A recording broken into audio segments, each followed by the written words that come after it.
François Purseigle, Jean-Baptiste Gibert et Monsieur le ministre.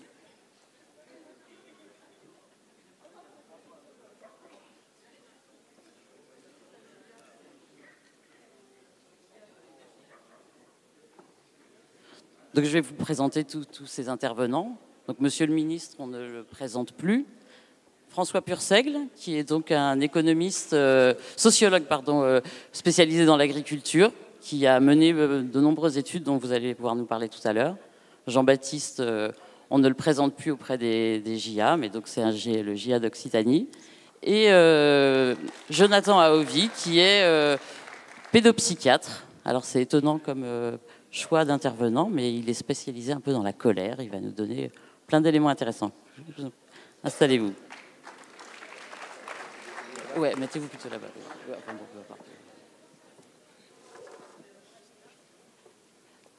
Alors, pour un petit peu structurer cette table ronde, il a été prévu des petites capsules, des petites vidéos qui sont très très courtes, qui vont permettre un petit peu de rythmer et de donner des nouveaux thèmes sur 3 parties. Donc, on va pouvoir lancer la première capsule.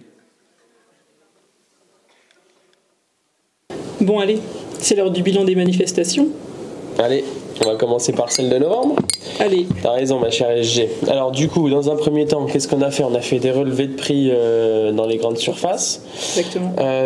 On a fait de la vente de produits locaux à prix coûtant aux Troyens. Donc, c'était des oignons, des pommes de terre. Oui, et ça a très très bien fonctionné. Les Troyens étaient plus que satisfaits de nous rencontrer. Et là, on s'est rendu compte que pour une fois, l'opinion publique était avec nous. Et là, engagé plus que jamais, on est sorti de l'autoroute.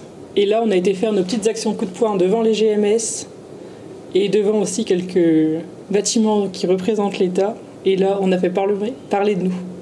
Ah, tu m'étonnes. Et moi, de mon côté, j'étais débordé avec les journalistes. Ils voulaient me suivre toute la journée, la nuit s'il le fallait. C'était vraiment exceptionnel. On a bien vu que JA était moteur dans les actions coup de poing, bien plus que nos aînés.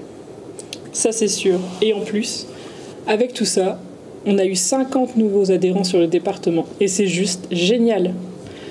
Oh bah, tu m'étonnes, c'est énorme. Et puis, on a augmenté nos adhérents, on a augmenté notre visibilité, on a eu de la légitimité pour le faire, de l'enthousiasme et surtout de la fierté d'avoir fait ces actions. Oui. Mais bon, il faut quand même garder à l'esprit qu'on a encore pas mal de travail avec nos parlementaires, députés et sénateurs. Il y a un réel travail de fond qui doit continuer, mais on va y arriver. Et c'est là qu'on se rend compte de l'importance d'être chez JA. Alors même si je sais que vous êtes absolument tous au courant, je vous rappelle évidemment que l'alcool est à consommer avec modération, mais on sait bien que c'est le cas ici. Et alors, on voit qu'il y a un côté un petit peu sympa dans les mobilisations. Jean-Baptiste, vous avez connu évidemment des mobilisations depuis de nombreux mois. D'ailleurs, bien avant, je crois, On marche sur la tête. Est-ce que vous pouvez nous en parler? Et est-ce que vous avez l'impression que ces mobilisations ont été différentes de celles des années précédentes? Oui, parce que moi, j'étais président de département encore au moment des mobilisations et... Oui, clairement, nous, on a démarré en Tarn-et-Garonne parce qu'on a eu une grosse tempête en juin 2023. Et du coup, l'énervement est monté. On sentait que ça montait en pression. Et dès l'arrivée de l'automne, il y a eu des mobilisations qui ont démarré. Et pour ne plus s'arrêter jusqu'au mois de mars quasiment. Voilà, et même encore, l'énervement est encore très présent dans le réseau. Et ce qui nous a le plus surpris, c'est qu'on a eu... énormément de non-adhérents qui nous ont rejoints avec des profils qu'on voyait peut-être un peu moins sur les mobilisations parce que c'était des profils, des structures économiques qui nous semblaient pérennes mais qui là ont été gravement impactés par le changement climatique.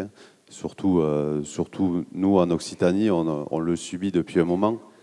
Et donc c'est ça qui est inquiétant, c'est que des structures qui avaient les reins solides commencent à péricliter. Et on arrive à un énervement qui est global, protéiforme, et donc pour répondre à toutes les demandes, ça commence à être très compliqué.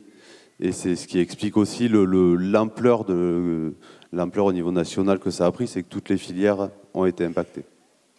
Et est-ce que dans les nouveaux profils que vous avez vus, il y a des gens qui vous ont rejoint? Oui, on a cette particularité en Tarn-et-Garonne, c'est que dès qu'on fait une manifestation, on récupère des adhérents parce que c'est comme ça que ça fonctionne chez nous. Mais même je vois, oui, tous les syndicats ont récupéré des adhérents parce qu'aussi, plus particulièrement JA et FDSEA, parce qu'ils ont vu quand même qu'on avait aussi du travail de fond qui était fait par tous les différents échelons avec les partenaires, les représentants de l'État. Voilà, on ne fait pas que aller manifester, on fait aussi énormément de travail sur des propositions pour sortir un peu de la crise par le haut, et puis que le modèle familial français arrive à s'en sortir et évolue au mieux et puisse perdurer dans le temps. François Purseigle, vous, j'imagine que vous avez été très attentif et vous avez suivi particulièrement ces mobilisations. Est-ce qu'il y a des choses qui vous ont étonné dedans ou quel est votre ressenti? Comment vous avez vécu ces mobilisations? Oui et non, je pense qu'on est face à une crise sourde qui était bel et bien présente et qui était perceptible aussi dans les discours de celles et ceux qu'on pouvait enquêter, avec lesquels on pouvait échanger, notamment lors d'enquêtes portant notamment sur l'évolution des structures d'exploitation, puisque c'est aussi le sujet de mes travaux, que d'essayer de comprendre finalement les formes de fragilisation de cette exploitation familiale qui a constitué jadis aussi un modèle. Et on voit bien que la crise qu'on traverse est une crise structurelle, polymorphe, multidimensionnelle. C'est pas simplement une crise des revenus, c'est une crise d'incompréhension, c'est aussi une crise qui donne à voir finalement l'incapacité ou du moins le sentiment qu'on ne pourrait pas faire ce qu'on pouvait faire jadis à l'échelle des territoires ruraux. C'est la crise de femmes et d'hommes qui souhaitent implanter par exemple un projet mutualisé avec d'autres et qui voient finalement des recours se multiplier. Et ça se joue non pas à l'échelle des villes, mais à l'échelle des campagnes, cette incompréhension. Donc je pense que c'est aussi la crise d'une profession qui se pense peut-être dans l'incapacité de faire, ou du moins qui se voit ou s'entend dire finalement non, vous ne pouvez pas faire ça, parce qu'on serait peut-être plus légitime que vous à parler d'agriculture. C'est ça aussi la crise qu'on traverse, la crise d'une profession qui s'efface d'une certaine manière aussi dans nos sociétés, alors même que la société pense savoir finalement plus qu'elle ce qui serait bon pour ces chefs d'entreprise. Donc c'est quand même un mouvement de chefs d'entreprise qui voient leurs projets en difficulté, parfois, à l'échelle de leur commune, dans l'incapacité de faire, et qui se sentent parfois même désarmés, au moment même où on en appelle au réarmement du pays. C'est une population qui se pense parfois désarmée économiquement, désarmée technologiquement, à qui on dit transiter, mais où sont les solutions? C'est vrai qu'elles sont parfois peu perceptibles, et c'est la crise aussi peut-être d'une profession qui cherche non pas à refuser la norme, mais qui cherche à voir des normes être en lien avec ce qu'ils font. C'est-à-dire qu'il y a un problème de mise en applicabilité de la norme. Je pense que certains pourront y répondre plus facilement que moi, mais c'est pas un rejet de la question environnementale qui a présidé notamment à ce que les agriculteurs descendent dans la rue. Je pense qu'il y a une difficulté à comprendre finalement un cadre et une exigence réglementaire qui ne collent plus avec les réalités du terrain. Et c'est aussi ça le drame de l'agriculture, de l'agriculture française, c'est-à-dire que c'est une agriculture qu'on fantasme, qu'on idéalise et qu'on ne voit plus forcément comme elle est, et notamment dans sa dimension entrepreneuriale. Et moi, je vois dans cette crise la volonté d'affirmer ce que les agriculteurs sont aujourd'hui, c'est-à-dire des entrepreneurs aux projets variés. Et est-ce qu'il n'y a pas aussi une façon de créer aussi, de renforcer le lien de communauté ? Oui, ce qu'on a vu à travers ces mouvements, et notamment sur un certain nombre de barrages en Haute-Garonne sur lesquels j'ai pu me rendre, c'est un désir de faire ensemble. C'est-à-dire qu'on a des agriculteurs qui sont de plus en plus isolés aujourd'hui dans les territoires ruraux, qui avaient envie aussi de se reparler. Et la manifestation, elle constitue aussi un espace dans lequel on peut se retrouver. Et on voit bien que ces manifestations, elles ont été bon enfant, et elles constituent le cadre aussi de rencontres nouvelles entre des agriculteurs qui sont de moins en moins nombreux à l'échelle des cantons. Hein. Il faut quand même ne pas oublier une chose, c'est que on a perdu 200 000 chefs d'exploitation là en 20 ans. 200 000 d'entre eux partiront à la retraite. Donc il y a un enjeu finalement à se retrouver et à s'engager et à faire ensemble. Monsieur le ministre, vous aussi, vous avez forcément été très attentif, très mobilisé aussi. Comment on fait justement quand on est ministre pour suivre au quotidien et comprendre les problèmes et après, comment on peut y répondre aussi? Bonjour à toutes et à tous. Alors c'est compliqué de commenter un mouvement qui s'adressait en particulier au ministre de l'Agriculture et au gouvernement, donc je vais essayer de... C'est compliqué de prendre de la distance complètement sur un sujet dont vous étiez un peu le cœur, enfin d'une certaine façon, si je peux dire. Je veux dire comment je l'ai vécu. D'abord, je partage assez, pardon. Je ne me suis pas couché aussi tard que tout le monde, mais je finis par fatiguer quand même.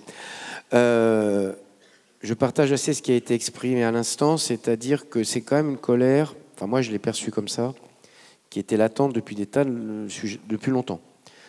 Colère sur l'État, colère sur les règles, colère sur l'Europe, colère sur la rémunération évidemment, colère sur la relation avec la grande distribution. Enfin bref, il y avait plein de sujets qui étaient sur la table.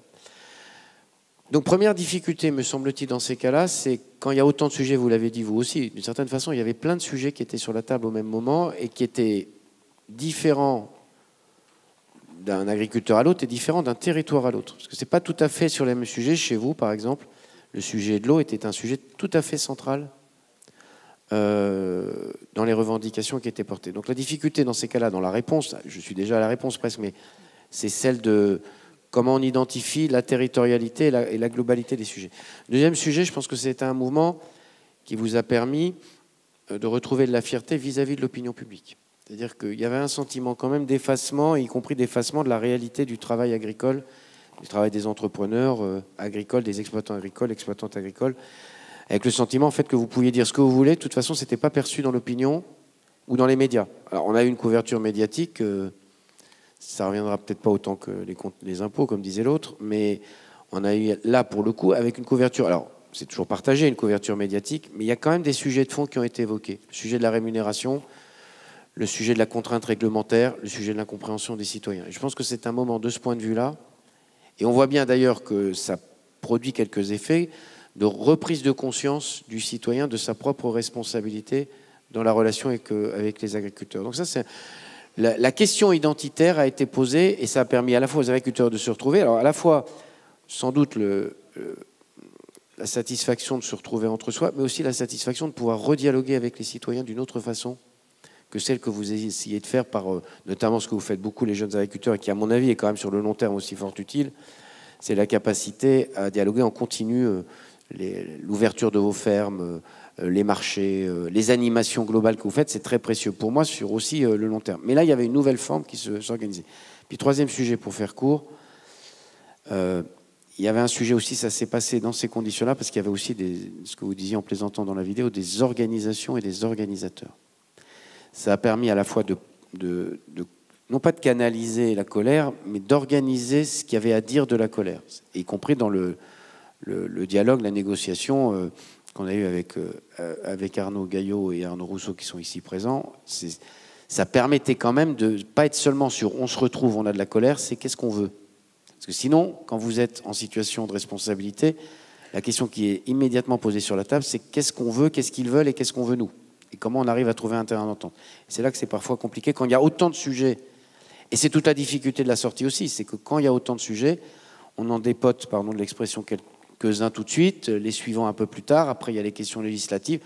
Et donc c'est un temps un peu plus long que le temps de la mobilisation par nature. Les réponses ont quand même été assez rapides. Ça a été quelque chose qui a été historiquement... c'est historique d'être aussi rapide sur les réponses. Vous aviez une notion d'urgence. Oui, ça veut dire quand même qu'on n'était pas complètement ignare de ce qu'on percevait les uns et les autres de la situation et de la... Dans une crise, d'ailleurs, on ne sait jamais à quel moment elle sort. Après, c'est plutôt les historiens, les sociologues et les analystes qui peuvent le dire. Mais pourquoi à un moment, ça pète? En fait, c'est comme ça la question. Alors que tous les sujets, ils étaient déjà exprimés par vous et que nous-mêmes, nous essayions de les exprimer et que ça percolait moins il y a 6 mois qu'aujourd'hui. Bon, c'est comme ça. Bon, et ça, c'est notre boulot, au fond, de le faire. Mais donc, la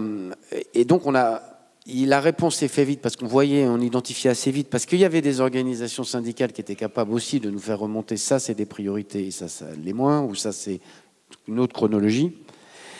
Et en même temps, c'est vite posé sur la table. Et après, la difficulté dans laquelle on est, pour être très honnête, c'est une difficulté de transformation. Parce que vous faites une loi d'orientation, vous dites je vais dépénaliser les peines injustes qui menacent les agriculteurs pour telle ou telle infraction. Ça ne se voit pas immédiatement dans la cour de ferme, en fait, à la vérité. Donc il y a une chronologie aussi de la réponse et de montrer ce qui a changé et ce qui, de toute façon, changera sur la durée. Donc, alors c'est vrai que ça a changé à la fois au niveau national, et moi j'ai toujours pensé qu'il fallait faire un changement global. Ce n'était pas une mesure, un endroit, ce n'était pas que la question de l'eau, pas que la question de l'élevage, pas que la question... Enfin bref.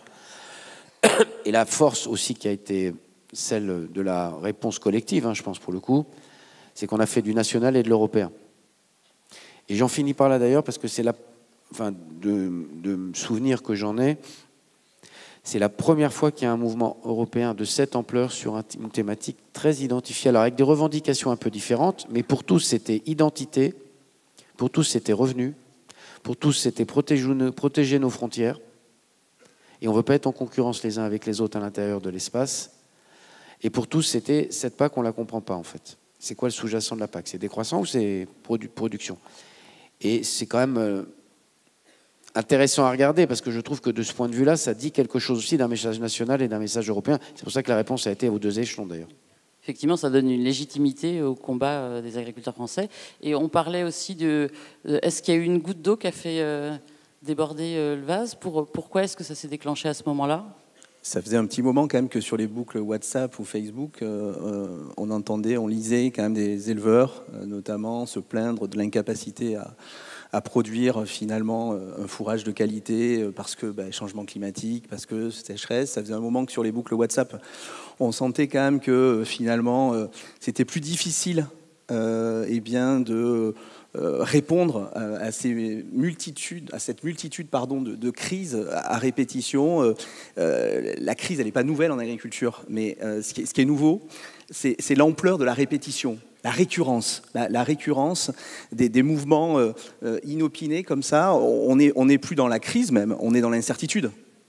C'est-à-dire que autant la crise elle est probabilisable, on peut mettre en place un joli modèle et puis essayer de prédire ce qui peut advenir si on change 2 ou 3 paramètres. Là, ce qui est nouveau en agriculture, c'est que l'agriculture, elle n'est pas faite que de crise, elle est faite avant tout d'incertitude. Incertitude sur le plan social, en termes de reprise des exploits, incertitude sur le plan environnemental, sur le plan technologique et sur le plan économique. Donc c'est le cumul. Donc c'est un ensemble de petites gouttes d'eau, excusez-moi l'expression, le jeu de mots, qui fait que ça a à un moment donné pris en masse. Et puis il faut aussi que ces mouvements ils soient incarnés à l'échelle de certains départements, ce qui a été le cas. Et donc c'est comme ça que la mayonnaise peut prendre dans un mouvement. Mais l'engagement, ce qui est aux racines de l'engagement, c'est quand même un profond sentiment d'insatisfaction. Quelles que soient les catégories socio-professionnelles, ce qui préside à l'entrée dans l'action collective, c'est une insatisfaction profonde. Et une insatisfaction au regard, finalement, de l'ambition qu'on s'était jadis donnée quand on est rentré dans la profession. C'est ce décalage, c'est aussi pour ça que les jeunes se sont engagés. C'est-à-dire qu'on choisit ce métier, on ne le subit pas. Et c'est parce qu'on l'a choisi que ça apparaît encore plus injuste. Voilà. Donc c'est aussi pour ça qu'il faut regarder de près ce qui se joue encore dans les campagnes, parce que cette crise, elle est encore sourde, elle est plus ou moins larvée. Monsieur le ministre, je crois que vous vouliez je voulais juste, par esprit d'escalier, d'abord, je partage le sentiment qui vient d'être exprimé. À chaque fois, les journalistes me disent, bon, c'est bon, parce qu'il y a quand même une espèce de... Le monde médiatique adore les séquences. Donc il y a la séquence agriculteur, puis on va avoir une autre séquence. Je pense que c'est pas du tout comme ça que ça se passe dans la vie réelle. C'est-à-dire que, compte tenu de ce qui s'est exprimé, et ce que vous dites de la colère sourde, c'est sur le temps quand même long qui a besoin d'apporter des réponses. Immédiatement et sur le temps long. Deuxième sujet, je pense que s'il y a quelque chose de nouveau, parce que les éléments de revendication, c'est des éléments qui sont des éléments assez récurrents pour un certain nombre d'entre eux. La nouveauté, c'est qu'un certain nombre de territoires, et beaucoup de territoires, et d'une façon cumulée peut-être à ce moment-là, ont eu le sentiment qu'ils étaient dans l'impasse.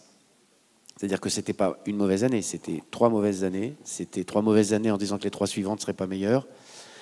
Et donc, et l'impasse, elle est à la fois économique, et parfois lié d'ailleurs avec une impasse dérèglement climatique, accident climatique qui donne, en particulier dans votre région, le sentiment que non seulement cette année ça ne va pas, mais en plus ça n'ira pas l'année suivante. Et c'est ça qui vient puissamment, du coup, remettre en plus en exergue toutes les incohérences réglementaires, agricoles, européennes ou nationales, hein, parce qu'il faut prendre ça par de paume dans ce genre d'histoire. Et alors, à ce moment-là, c'est beaucoup plus puissant, parce qu'à temps normaux, bon, vous acceptez et vous dites, bon, c'est encore un truc qui ne va pas, mais quand en plus vous voyez que ça va dans le mur de votre propre exploitation, pour le coup, là, c'est là qui est le fait générateur, peut-être. Jean-Baptiste, un commentaire sur ce qu'a fait déborder? Oui, peut-être il y a un paramètre aussi qui n'a pas été évoqué, c'est un sentiment d'injustice qu'on a ressenti parce que beaucoup notamment chez les jeunes agriculteurs, on a répondu aux injonctions de l'État, aux injonctions des consommateurs, avec des produits, des filières de qualité, du bio, plein de trucs, et pour se retrouver au final avec une dégradation de l'économie qui fait que nos produits, on n'arrive plus à les vendre, hein, on n'arrive plus, le consommateur les abandonne un petit peu. Et du coup, on s'est retrouvé dans un état, voilà, un sentiment d'injustice qui est réel.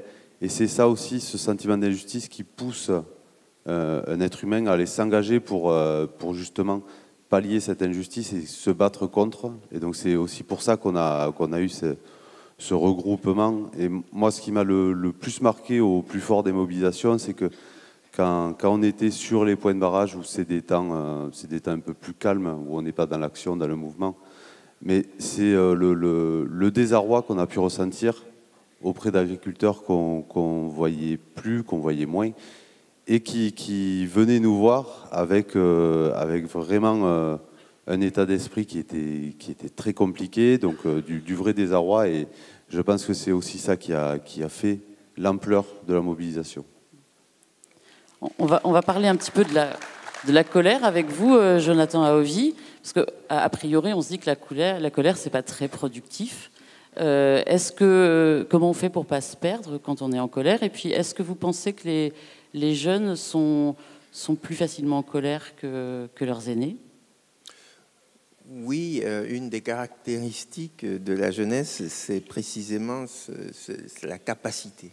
Quand je dis capacité, c'est la capacité d'agir. C'est une quantité d'énergie que les jeunes possèdent et que plus tard, on perd un petit peu. Ajouté à cela, les jeunes aiment se mettre en troupe, en groupe, pour agir. Hein. À deux, on n'est pas seul. Et puis, les jeunes n'aiment pas l'injustice. J'ai entendu tout ce qui est ressenti par les jeunes comme une injustice fait que cette capacité d'agir est la première qu'ils utilisent.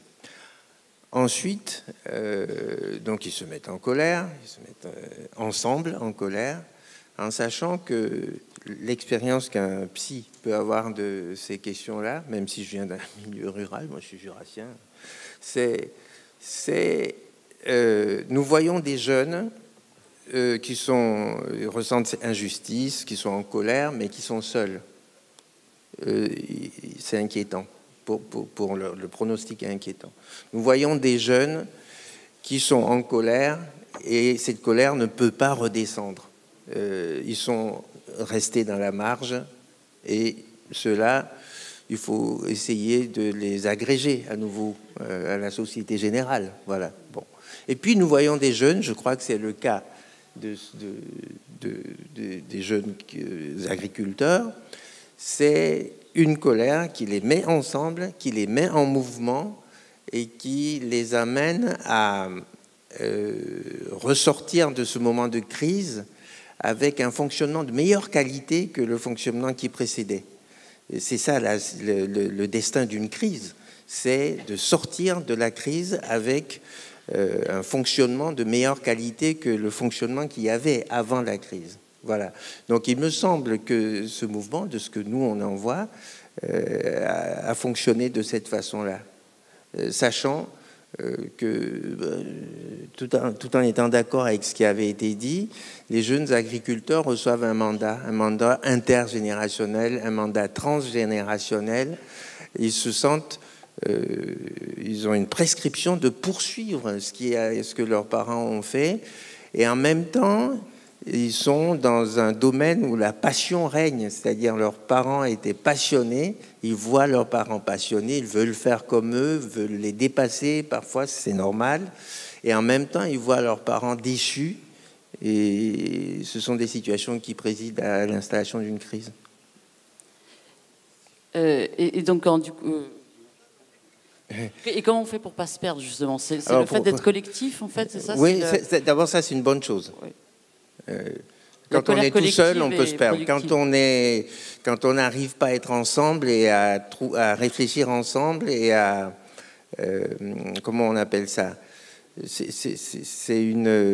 fait, ça fonctionne comme les rites d'initiation. Il y a des séquences. Une fois qu'on est en colère et qu'on est ensemble, il y a un premier temps, ça a été décrit, bon, on ne va pas entrer dans les détails, depuis un folkloriste français, Arnold van Gennep, avait décrit ça en 1908 à Oxford, c'était déjà international.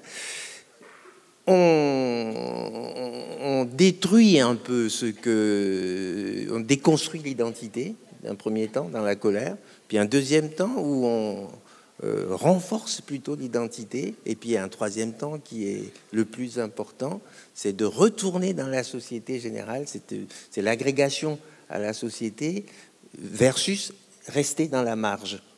Donc on peut commettre dans le temps où on est ensemble des actes délictueux qui ne seront pas punis, mais dans un troisième temps, séquence, première séquence on se met ensemble, deuxième séquence on réfléchit, on casse, on se reconstruit. Troisième séquence, on rentre dans le groupe, mais pour faire mieux.